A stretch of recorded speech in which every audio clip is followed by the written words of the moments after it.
shootout competition this year.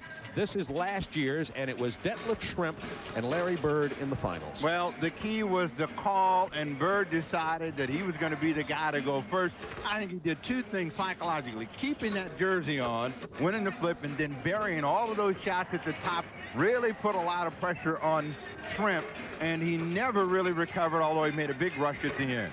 Well, Larry Bird has made more three-pointers than any player in NBA history and attempted more through the 3rd of January this year. So it was Detlef Schrempf and Larry Bird. Schrempf missed that last one. That ball, the red, white, and blue ball, which is worth 2 points, would have sent that last year into an overtime, a 24-second shootout. And now we've been joined by a very perspiration-soaked Rick Barry. You look like you were in pretty good condition. You said you were. Well, I felt pretty good out there. I just wish the result had been a little bit different. I was telling Dave Cowens it was like we were playing in the NBA Finals. All of a sudden, they were knocking us down, beating us up, and the whistle was never blown. That's what I should have kept my whistle for. I predicted there would be some kind of disagreement by Rick Barry with an official's call, and there you go. He lived up to my expectations. We'll be back in a moment to talk about the rules of the three-point long-distance shootout coming up in just a moment from Chicago Stadium. Sheraton long-distance shootout rules are relatively simple. The competitors attempt to score from behind the three-point line. Its longest distance, 23 feet 9 inches. Shortest in the corners, 22 feet. They'll have exactly 1 minute. And remember, it will remind you of this, each round is scored separately. The baskets made from each round do not carry over. There are 5 balls in each rack. 4 brown balls worth 1 point. 1 red, white, and blue advantage ball worth 2 points. If tied, the players would compete in a 24-second shootout. And that's the basic rules, not much more to it. And gentlemen, Steve and Rick, talk a little bit about these locations and what some of the strategy we might be seeing today. Well, I'll take the corners. I think that those are the places where they can really make their biggest dividends. If they can get the balls to go in from the corners, they have a better chance to really get a big score. Well, you know, the big thing is I think the forwards have the advantage there. Probably Danny Ainge, the only guard in the contest who really does take a lot of shots from that spot. Trent Tucker, of course, he would like it from the outside. Dale Ellis shoots from the outside. But I really feel with you, Steve, that that corner shot for Larry Bird, Schrempf, and some of the big guys will be the key. All right, we'll come back and meet the 8 competitors in today's long-distance shootout right after this. Stay with us from Chicago Stadium. From Chicago Stadium, along with Steve Jones and Rick Barry, this is Bob Neal. Just moments before the American Airlines Sheraton long-distance shootout. The competitors today are Danny Ainge from Boston, Larry Bird from the Celtics, Dale Ellis from Seattle, Craig Hodges of Milwaukee, Mark Price, the second-year youngster from Cleveland, Detlef Schrempf from Dallas, the man who took Bird to the finals last year, Byron Scott from the LA Lakers, and Trent Tucker, who's the career three-point leading shooter in the NBA. And they are not competing against each other, which I think is something for everybody to remember, Steve, and that is that what they'll do, that all 8 will shoot in the first round, of course, and we're looking for the top 4 scores. The maximum, there are 5 racks of balls, 25 balls. The maximum number of points that can be scored are 30. So the top score, and a good score would be 16, 18, something of that number. A good score, and then we will list the top 4 scores. They'll advance to the next round. And you saw the money. The championship will be worth $12,500. And our first player is going to be Danny Ainge. Here's Danny Ainge from Boston. He's 6'5". He made 23 consecutive games of three-pointers on a pace to set records for most three-pointers made and attempted in a season. Well, you can see Danny, he likes that side shot, but again, Danny really is quite a jump shooter. He uses his legs a great deal, and that could prove to be detrimental to him in this competition. And Dale Ellis, he's blossomed into one of the NBA's leading scorers last year. He averaged nearly 25 points a game, won the most improved award. Dale Ellis. Well, I think Dale Ellis, of all the players in this, wants to prove that he belongs in the All-Star game. He's had a tremendous season so far. He has the ability to strike from long distance, but he, like Ainge, is a jump shooter as well. And Craig Hodges from Milwaukee was the runner-up in the inaugural American Airlines long-distance shootout 2 years ago. Won the NBA three-point title in '86 on the final day of the season. Well, he also, again, purely a jump shooter, and he had like 25 points in the competition 2 years ago, but it seems like he runs out of gas the longer the competition goes because he uses his legs so much. And here's a youngster who played his college basketball at Georgia Tech. He's become one of the NBA's most dangerous long-distance shooters, shooting at right near 60% from three-point line. Well, that makes it easy to say he's my guy. I'll go out on the limb and I'll take the young guy, Mark Price, but he's a jump shooter as well. He likes to get the ball in a rhythm, so it'll be interesting to see how he goes. Last year's runner-up when his final shot bounced off the rim, 6'10" forward from Dallas. This is Detlef Schrempf. And he's the fellow that I think still has the chance to upset Larry Bird. He came very close last year when he did miss that last shot, as you pointed out. But as you can see, he's more of a set shooter. He really doesn't use his legs as much. He can get into a rhythm, shoots the ball more like Larry Bird. And I would say that he would have to be seated number 2 right behind Larry. And Byron Scott's enjoying his finest pro season in the backcourt for Los Angeles this year. He's a 5-year veteran, NBA's three-point leader in '85, and he's a good one from long range. Well, the key for Scott, I think, are the corners. He loves to shoot the ball down in the corner, and if he can get a good stroke going from there, I think he might surprise and score well. And just like you saw there, as you see Trent Tucker, if he can shoot the set shot, which he can do, he's got a good chance. Trent Tucker is the 6-year pro. He leads all active players in career three-point accuracy. Well, I think Trent Tucker, he's a streak shooter and one of the best, and if he gets a stroke going, he'll be dangerous early, but again, he has a tendency to run out again. And the man, 2-time defending champion in the shootout, who sank 11 shots in a row in a stretch in the finals 2 years ago. Last year made 8 in a row to defeat Detlef Schrempf. Well, Larry Bird is, again, the man to do it all. He has such great confidence, and I think the biggest advantage he has, Steve, is the fact that he believes he's going to win every time he steps out there. Yeah, now, he tells all the other guys that, too.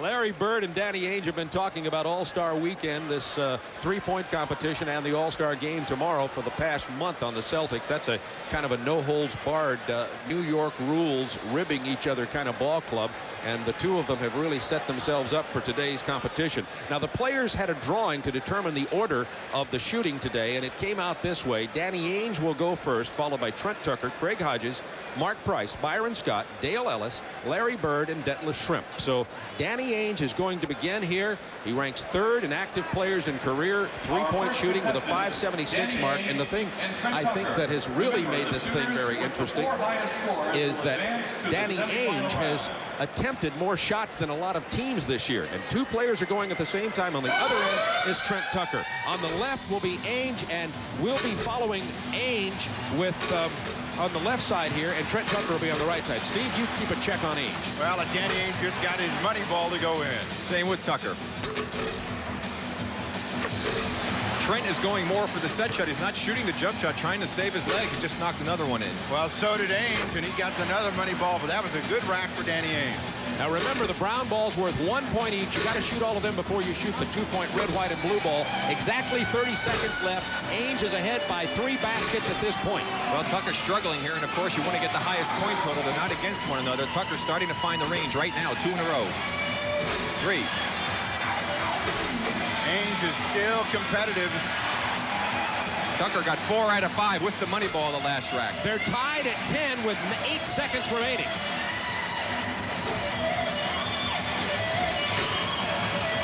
Tucker missed all but 1 in the last rack. And Ainge got the money ball. Ainge finishes with 13 points and Trent Tucker with 11. Now remember, this is not head-to-head competition. The top 4 scores of the first round will advance to the semifinals. So Trent Tucker with 11. And remember, last year, 13, they had a playoff to see who made the 4th spot. Larry Bird was involved in that and won the shoot-off to make it into the next round.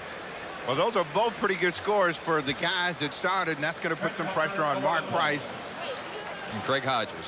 Mark Price will be, as we look at them from our courtside seat, on the left, and Hodges will be on the right. They have 1 minute. There are 25 balls to shoot, a total of 30 points, and Steve Jones is going to keep track of Mark Price, and Rick will be watching Craig Hodges. And Mark Price.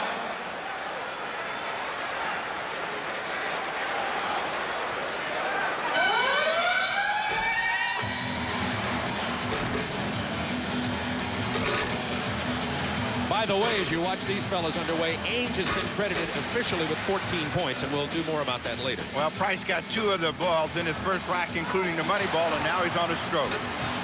Hodges only got 1, the money ball, and finally hit a second one.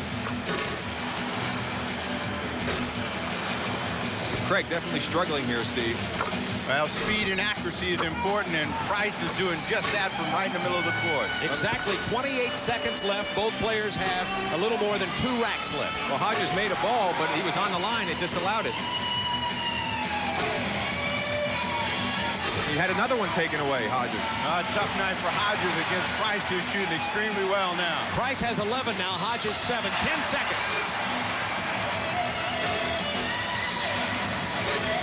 The rack hurts Price if he doesn't get the money ball. Hodges didn't get all the shots off because of the jump shot. Plus, he had 3 baskets made taken away because he was on the line. So unofficially now, Price with 14, Hodges with 10. Ainge also had 14, so that means Ainge and Price both have 14. Tucker with 11, Hodges 10. The top 4 will advance. And now the official score for Hodges is 9 points. Hodges looks like a fighter, and they're taking everything away from him. Just a reminder. Well, you can see how hard he's breathing. When you shoot the jump shot, it's going to be the case. It takes more effort. And the next 2 competitors will be Dale Ellis, number 3 from Seattle, against Byron Scott, who wears number 4 from the Los Angeles Lakers. Ellis is ready, and he really wants to do well tonight. Remember, Ainge and Price both have 14 Now, points. Byron Scott. Tucker and with Dale 10 and Ellis. Hodges with 9.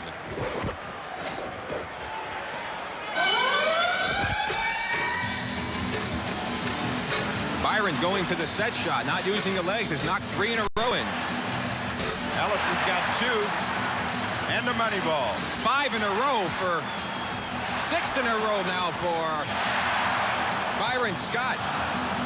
He had 7 before he missed. And Ellis is shooting the ball well, and the crowd has gotten behind him now. 30 seconds remaining. Scott with 10 points, 11, and Ellis with 7. And he's got 4 more in a row, and counting the money ball, he's shooting the set shot, and he's got it going for him. Ellis gets the money ball, so he's still in the hunt on points.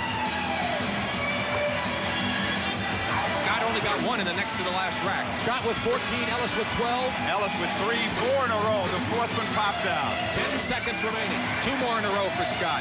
3 in a row. He likes that corner spin. You pointed it out. And the money ball. The advantage ball hits.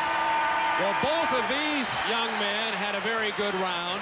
Scott finishes with 19, Ellis with 15, and right now, out of 6 competitors, the top 4 will be Scott, Ellis, Ainge, and Price as of now. And the heat is on. And Dale Ellis didn't get all his balls up.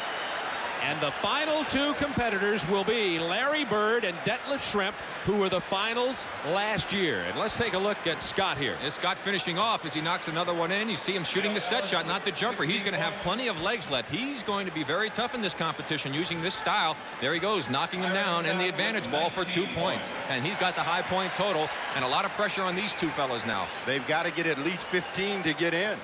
14 for a shoot-off. So Scott has 19 points, Ellis 16, Ainge and Price 14 Finally, each. Larry Bird and Schrempf. Schrempf. Well, Bird, he likes that corner, and we'll see how he goes.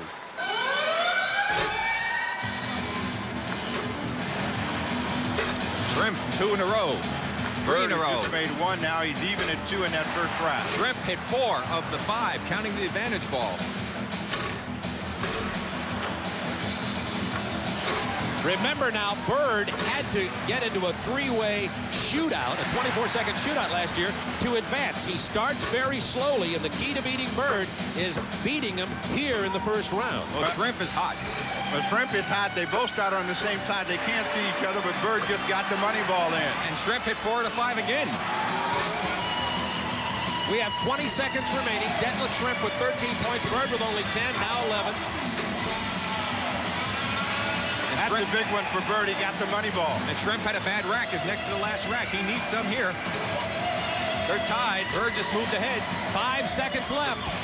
Schrempf ties him. Bird hits the big 2-pointer for 17 points. Schrempf will finish with 15 points.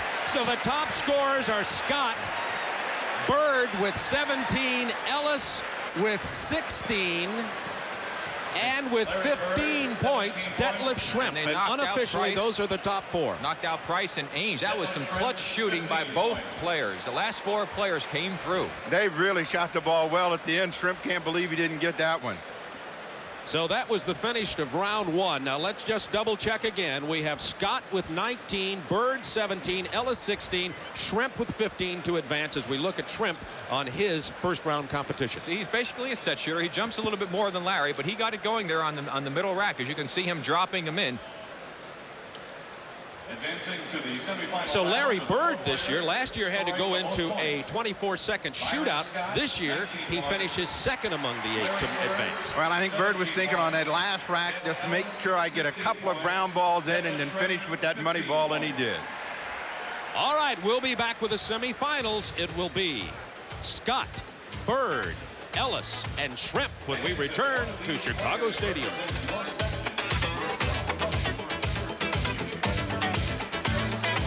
For the finalist, we will have the first shooter is Detlef Shrimp, who will go first. Shrimp, Bird, Ellis, Scott all made it, with the eliminated players being Ainge, Price, Tucker, and Hodges. So Detlef Shrimp, who took Larry Bird to the finals last year. The rules are the same in this round as in the round of 8, except the players will shoot one at a time. 1 minute, 25 balls, a maximum of 30 points. Now Shrimp, who got off to a great start the last time, is struggling in that first rack.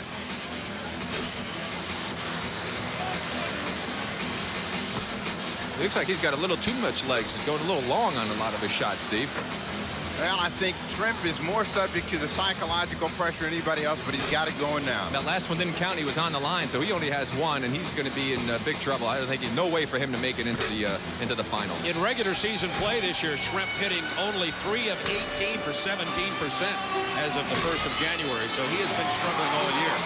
And he's struggling right now. As I said, his chances, unless he knocks all of these balls in, or the majority of them, are almost impossible to make it. Now he needs a big finish. He was jumping up and down, hoping he'd get that money ball in. He just got 5 points. And we have 3 seconds left, and Shrimp has had a nightmare. Detlef Shrimp unofficially with only 5 points. That'll almost certainly eliminate Detlef Shrimp unless everybody else goes ice cold. Remember, the scores from the first round do not carry over. Individual scores in each round here. Can you see if anything's wrong with his form or anything, Rick? Well, I don't think it's so much the form as it is just the fact that he got off to a bad start and he feels a little bit of pressure trying to make all of the balls at this point. Looks like he's shooting the ball a little bit off to the left side. That one that he knocked in, the last one didn't even count because it was after the buzzer, but a lot of his shots were a little bit left. He may have had his hands to the right of center of the ball, but he definitely did not have the groove going that time.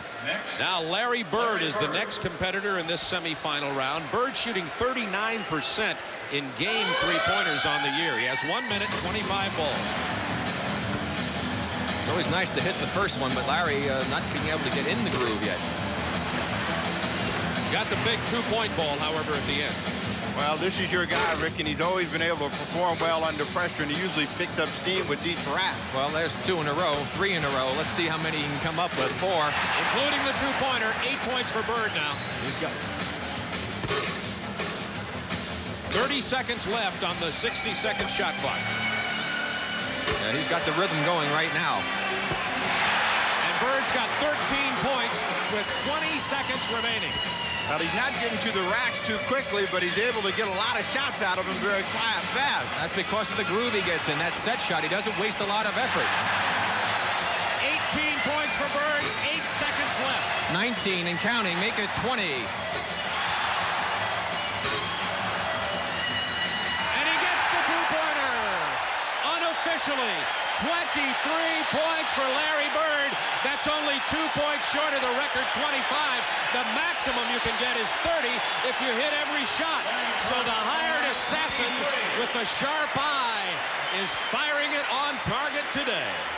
You see Larry finishing off. Look at that smooth rhythm. The shot, 1 step back, pick it up, the shot. Back and forth. He is like a machine, and the results are almost like a machine.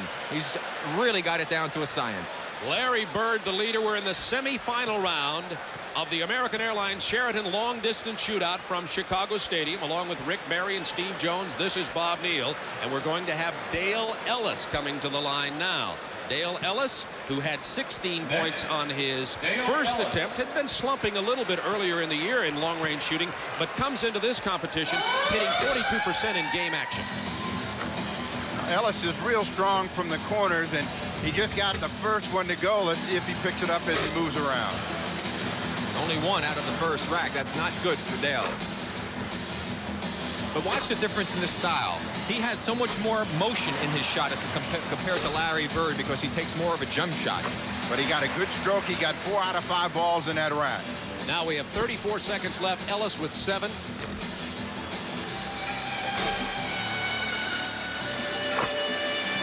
Eight points now, and 8 points. He's 2 racks left with 21 seconds. He just needs to try and make as many as he can here down the end to put some pressure on Byron Scott, because Shrimp is out of the competition right now.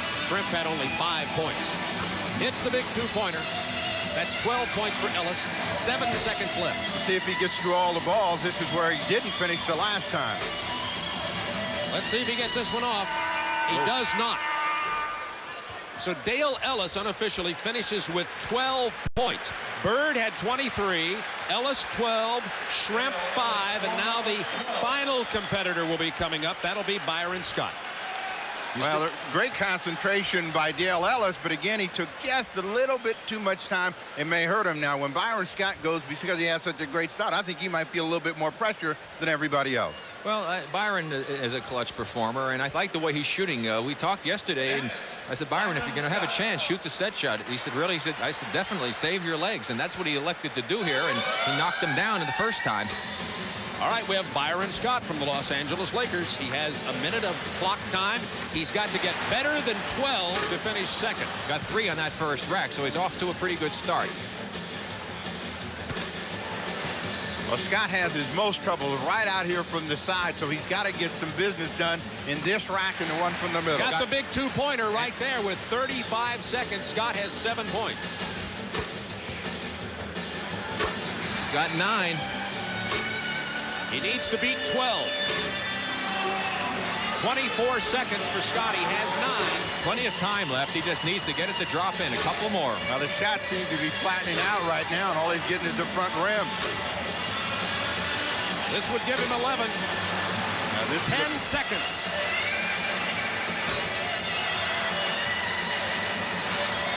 He needs 2 more. He's not going to get it. Byron Scott unofficially has 12 points, and that 12 would tie him with Ellis for the semifinals and mean there would be a 24-second shootout. And I'll tell you, if that happens, Larry Bird definitely is going to be the big favorite, because 20 more seconds of shooting can really hurt them. You see the slow motion shot of Byron Scott. Good form, nice follow through, good rotation on it, and he's able to knock that one in. No, he got the bad bounce on that one. Now we have Scott officially with only 11 points. As they checked it, it is 11 for Scott. So the winner is going to be, the 2 finalists will be Larry Bird and Dale Ellis. There will be no shootout, and they are going to the middle of the arena for a coin toss. So Byron Scott, officially with 11, is eliminated. You see Byron shaking his head. He really had it locked up. He had 2 racks to go, only needed to knock in 3 balls out of 10, and wasn't able to do it. Well, that rack on this side there in that deep position, all of his balls kind of flattened out. They hit the front rim, and that really put the pressure on him. And here comes Bird back in a familiar position. So let's see if anybody can upset the world, and that means Dale Ellis. Let me explain the coin toss here. They'll toss the coin, and the winner of the coin toss can elect to shoot first or second. The loser will then have his choice of baskets.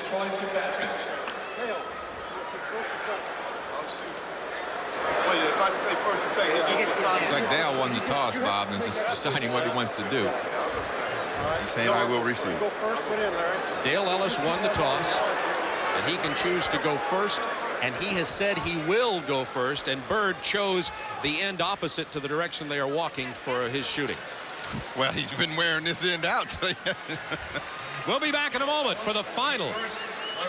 Dale Ellis, we're not going to go away. Dale Ellis is going to shoot right now. 1 minute, 25 balls, a maximum of 30 points. The winner with $12,500. Second place, $7,500. Well, this first rack is probably the most crucial for Ellis. If he can get a good rhythm going, he'll have a chance.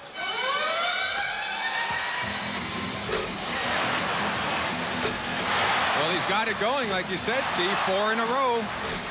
And you know, I might mention here, he may have launched that first ball before the siren sounded, and we'll make sure to see if that in fact is an official point.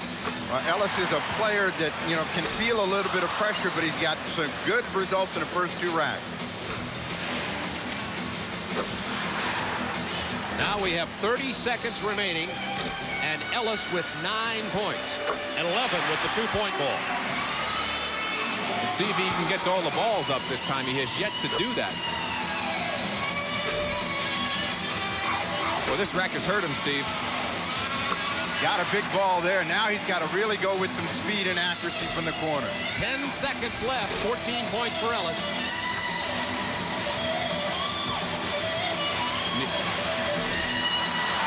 He gets them all off. Unofficially, Ellis with 15, but we're going to hold just a second to make sure of that. The first shot may not have counted. And Larry Bird, the 2-time defending champion, nobody has ever defeated him in the long-distance shootout, is set to go right after we take a look at Dale Ellis. There you see Dale firing away. He got off to a terrific start, like you said, Steve, and I thought that that would get him going. However, even though he shot well on the second rack, the third and fourth racks were really his downfall. He was only able to drop that 1 brown ball and 1 2-point shot in on those 2 racks, and that could prove to be very costly going up against the defending champion, Larry Bird. You know how Bird is. He feels that when the money's down, no one is better than himself. I watched him. He lined all those balls up to be in the perfect position on that first rack. I'm surprised he didn't do it on all of them. He has 60 seconds, 25 balls. He has to beat 15 points, a slow start. But he warms up as he gets going.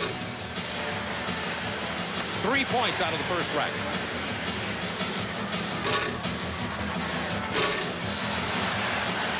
Well, he's all over the place in this rack. Usually he comes back with that big money ball that keeps him close. He's hit both the money balls, both the 2-point balls. It's like he's over-adjusting. He's come up short, and then he's all of a sudden throws it a little bit long. He certainly doesn't have that normal Bird rhythm going for himself. He does not. And 25 seconds remaining. He has only 7. Has to beat 15. That's 8. Make it 9. And 10. 11 as we're counting. 13. A huge rack that time for Bird. He's still got to drop one here quickly. 14. This is a tie for the money. Yo! Larry Bird at the buzzer with the 2-point ball. 17 to 15. Defends the long-distance shootout crowd at Chicago Stadium. Our winner is Larry Bird. Every fan in his section received the McDonald's VR gift card with for 3 breakfast on Ice water in his veins. The man is really spectacular. He was all over the place, as Steve pointed out, in the first 3 racks, and when it came down to the money time, this is what the man responded to. He needed to make a couple down the stretch. He needed to make the last 3 to win, and he's down to the last 3. There's 1. Now he's tied, and now he's the winner 3 times in a row. He knew it when he let it go and was headed for that check in the winner's circle. Bird came through with a big shot. All right, we're going to come back and have the trophy presentation and an interview with Larry Bird, who has won all 3 of the long-distance shootout. They're going to handicap this guy next year. We'll be right back to Chicago Stadium. Final standings of the 1988 long-distance shootout. Larry Bird, the winner, 17 to 15. And it was really interesting there at the end. Now, on the floor right now are Mike Chamberlain, Director of Sports Sales for Sheraton, Al Thomas, Senior Vice President Operations West for Sheraton, Tony McKinnon, Vice President Advertising and Marketing Programs, American Airlines, and Adrian DeGroot, President of NBA Properties, presenting the check for $12,500 to Larry Bird, the winner for the 3rd time in a row. And you can see they had a sticker to put on for his name. Should just written it out to Larry early. The question is, will he share it with the rest of his teammates?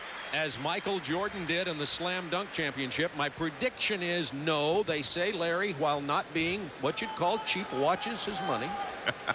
He's got more than most. Here's the presentation of the trophy. Wonder when they retire it, how many will win. Who will be the next great outside shooter? And speaking of that, I'd be interested to hear what both of you have. And aren't there more 3-point shooters coming along now because of high school and college 3 points? There are, but again, the difference is being able to shoot what is considered a man shot from NBA range and being able to get some sort of rhythm. Bird is a set shooter, and he's got the technique down to a science. I really believe that it has to be a set shooter to come along. A jump shooter, if you have to shoot that many shots, your legs are definitely going to go on you. I don't care how young you are or how good a shape you're in. Now let's go out to the middle of the floor following the trophy presentation, and Craig Sager. Thank you very much, Bob. I guess it was no surprise, but the dramatic way in which you won it this third time is amazing. What were you thinking after the terrible start on that final round? Well, I just worried about getting the 2-point balls down after I missed the shots, but you know, I knew he just had 15 points, and I still had plenty of time. Once I got to the top of the key, I knew I had to make some shots. Those first 2 racks, the ball was all over the place. How did you get your rhythm back? Well, you have to concentrate a little bit more and take your time. A minute's a long time to get up 25 shots, so I just took my time and was just hoping that some of them would start dropping for me. With names like Al Capone and John Dillinger, Chicago's had some memorable shootouts. Maybe not stakes this high, but nobody cooler under pressure. You really thrive in this. Well, it's a lot of fun. You know, the guys come out, and it's a little bit harder than it looks. I got out there, and I knew I had to beat 15 points. And I just took my time and made some shots at the end, and everything worked out for me. Congratulations once again. Thank you. Larry Bird winning the long-distance shootout for the 3rd year in a row. And if you thought that was exciting, stay tuned because we have the Gatorade Slam Dunk Championship next on All-Star Saturday.